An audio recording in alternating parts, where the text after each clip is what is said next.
Seja bem-vindo ao canal Analisando Crânios. Hoje eu vou analisar o crânio do nosso querido Jon Jones, um grande lutador de UFC, um cara que foi bem pedido ali nos comentários. Foram muitos comentários falando um pouco sobre ele, pedindo uma análise.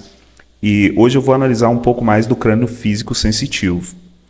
Eu quero te lembrar que esse canal é o primeiro canal do mundo analisando a capacidade, né, e as ferramentas naturais que as pessoas geralmente têm baseado no seu formato de crânio. Desde pequeno, eu percebo as pessoas mais pelo formato de crânio do que necessariamente pelo nome delas. A minha cabeça tem uma facilidade um pouco maior de gravar as pessoas por essa questão. Com o passar do tempo, eu fui transformando isso mais em técnica, né? Fui estudando mais dentro da neurociência, da medicina, né, entendendo um pouco mais de clima, geografia, comportamento humano, para entender a nossa condição, principalmente homens, né? Você que é homem, existem capacidades em você que elas já são naturais. Se você une isso ao seu ambiente correto, né, você acaba performando melhor do que a maioria das outras coisas que você vai fazer.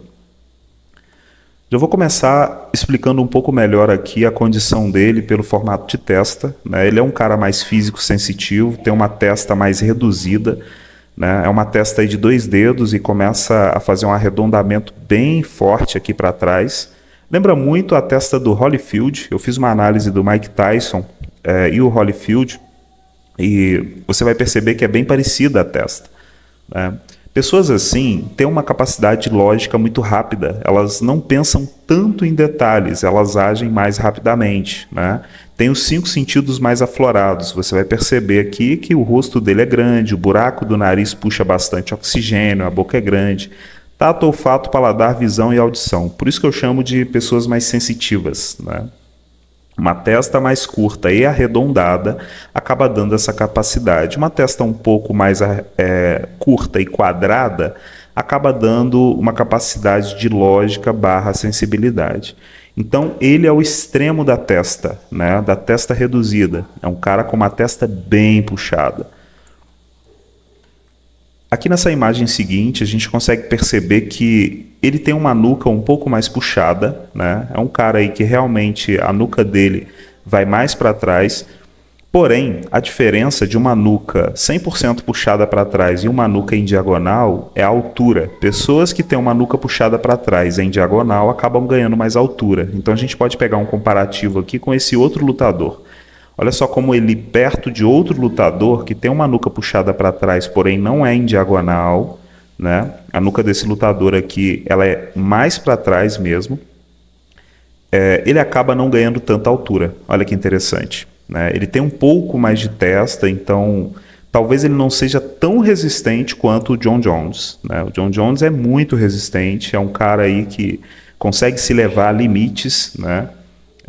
Se pôr para campo e dar tudo que tem, com mais facilidade.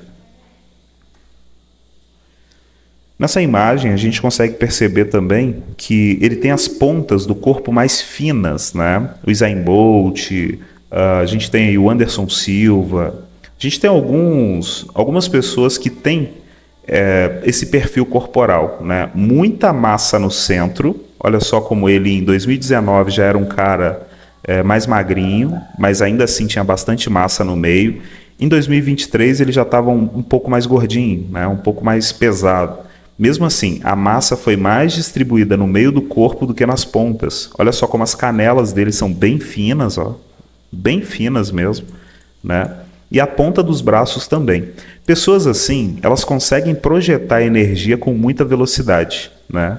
O tronco grosso e as pontas finas acabam sendo meio gafanhoto, né? O cara é bem rápido na hora de dar um soco, de dar um chute, né? Nessa imagem aqui você consegue perceber que realmente o tronco dele é bem grosso, ó, tá vendo? Em comparação às mãos, olha como as mãos são pequenininhas, né? Elas são mais finas, o pulso é mais fino. Aí vai chegando ali no antebraço, no bíceps, no tórax, já começa a ficar muito mais maçudo. É um cara que tem uma massa bem centralizada ali no meio, né? Capacidade, força no meio, né? Bem duro. E nas pontas é um pouco mais fino. Aqui também a gente tem um rosto bem grande, né? Característica da testa reduzida que eu comentei, né? Pessoas de testa mais reduzida acabam tendo um rosto maior e mais expressivo, né? Pessoas de testa reduzida se expressam bastante com o rosto, bastante com o corpo, elas têm uma mobilidade, uma velocidade maior. É o que eu disse, elas não pensam tanto para agir, né? Elas acabam tendo aí uma velocidade maior do que a maioria das pessoas para agir. Pessoas de testa muito quadrada, elas pensam antes de agir, elas analisam dados antes de agir. Então, isso no meio de uma luta, né, onde você tem que pensar rápido, acaba sendo uma vantagem. Além disso, pessoas de testa mais reduzida, elas são muito expressivas, né? Começa a notar esse padrão na sociedade. Quando a pessoa tem uma testa bem reduzida, ela acaba mostrando muitos dentes, o rosto acaba mostrando bastante as linhas, né? Elas se expressam muito, sorriem muito, né? Rapidamente você consegue notar a expressão delas. Diferente, é o oposto de uma pessoa de testa muito quadrada. Pessoas de testa muito quadrada, elas acabam não sendo tão expressivas. O rosto é um pouco mais frio. Você vai perceber isso em países muito frios, acima da linha do Equador, né? Pega ali o alemão, o americano, pega o russo. São pessoas um pouco menos expressivas. Quanto mais testa, menos expressão. Quanto menos testa, mais expressivo.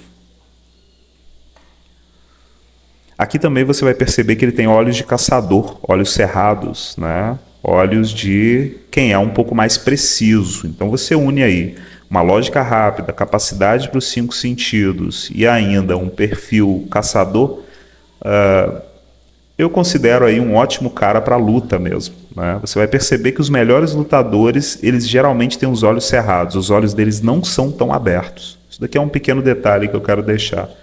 Comenta aí se isso faz sentido para você. Ele também é um cara aí com os braços e as pernas muito finas, como eu comentei ali inicialmente, e você vai perceber aqui nessa imagem, ó, olha só como o pulso dele, né, ó, olha aqui como é bem fininho, começa a subir, olha só que interessante, começa a engrossar, né? Você já deve ter visto pessoas assim por aí. Olha só como a canela dele é bem fina, ó, muito fina, né? Característica de homem da montanha. Geralmente, pessoas que têm mais nuca e a nuca é em diagonal, como você pode ver aqui, ó, elas geralmente têm essa característica. Muita massa no meio, né, e as pontas são finas. É como se fosse um híbrido do homem de carga. Você vai ver em outros vídeos que eu tenho aí que eu falo do homem de carga, o homem da montanha, aquele homem que geralmente ele tem muita massa corporal, ele tem facilidade de acumular gordura, né? O Jon Jones, ele é o meio termo disso, ele está no meio, ele é uma mistura de magro com gordo, vamos dizer assim, né? Então, o tronco é grosso, né? Mas vai indo para as pontas, começa a ficar mais fino. Olha que interessante. Existem algumas pessoas que têm essa característica, né? Por exemplo, o Usain Bolt, ele tem uma testa bem reduzida e ele tem uma nuca um pouco híbrida, um pouco para trás e em diagonal. Ele é um cara alto, o centro do corpo dele é mais maçudo e as pontas são mais fininhas, né? Então, outro cara que é assim, Anderson Silva, né? O Anderson Silva também tem uma capacidade aí de lógica bem rápida, né? Ele tem uma nuca média, um pouco puxada para a diagonal, mas nem tanto quanto o Jon Jones, né? E o rosto é bem grande, é um cara muito expressivo também. Você vai perceber isso em outras fotos aí, olhando na internet. Outro cara também é o Adriano, né? Adriano, jogador. Olha só como a testa é reduzida. Olha o tamanho da testa em relação ao tamanho do rosto, né? É um cara aí que usa bastante os 5 sentidos, tem muita massa corporal no centro, ele é mais fortão no centro, maior, e as pontas mais finas, né? Então essa foi a análise do nosso querido Jon Jones, né? É um cara aí muito bom no que faz. Eu assisti algumas lutas, achei muito bacana. É um cara bom para chão, um cara bom para soco, para projetar energia. É um híbrido na parte físico-sensitivo, né? Dentro das categorias que eu coloco aí no canal, você vai ver que tem o físico-sensitivo, o criativo filosófico espiritual e o lógico-matemático. No meio disso tudo tem o híbrido, né? Então, dentro de cada categoria também tem seus híbridos. Dentro do físico sensitivo, que são pessoas de testa mais reduzida e nuca mais alongada, você vai ver que tem pessoas que são mais, outras menos. Então, são as variações naturais que tem no meio da nossa raça, né, da raça humana. Jon Jones é um cara muito expressivo, com muita energia corporal, né? É um cara aí que, se ele tivesse a nuca mais longa, ele seria mais frágil. Se ele tivesse a nuca mais curta, ele teria mais massa corporal. Se ele tivesse uma testa bem maior e quadrada, ele não seria tão expressivo e talvez não seria tão rápido para pensar, né? Então deixa nos comentários aí se essa análise faz sentido para você, se o que eu estou te dizendo aqui bate com o que você está conseguindo processar. Mas no geral, lembre-se, esse canal ele é totalmente focado em analisar a condição humana, né, e apontar capacidades, competências que as pessoas têm por natureza. Jon Jones é um cara de um rosto grande, testa reduzida, nuca média em diagonal, homem da montanha. Isso faz ele ser alto, rápido e muito bom com os 5 sentidos. Em breve também eu vou disponibilizar aí um catálogo de crânios no canal. Vai entrar os minicursos, os livros que eu estou escrevendo, né? Eu sou o primeiro cara difundindo isso na internet. Não confunda isso com frenologia, ciência nazista. Se você vê alguém comentando ali, basta ignorar ou comentar com a pessoa. Cara, dá uma assistida aí nos vídeos longos para você ver, né, se bate com o que você está achando que é.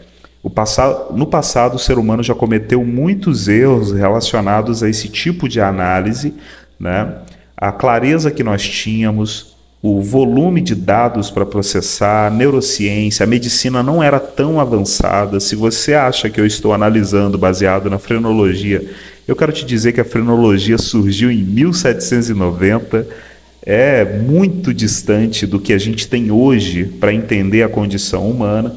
Então o propósito desse canal é principalmente identificar essas capacidades, dar clareza na internet sobre como analisá-las para que você possa usar em si e também testar na sociedade. As pessoas são diferentes e nada na nossa estética é aleatório. Você vai perceber que o design de um tigre, o design de um leopardo, de uma águia, de um urso, de uma baleia é diferente. O nosso design ele só demonstra a nossa capacidade adaptativa, né? Então, isso é padrão na natureza, o design é só o mero resultado da eficiência e também é padrão dentro da nossa raça humana. Um forte abraço aí para vocês, meus amigos.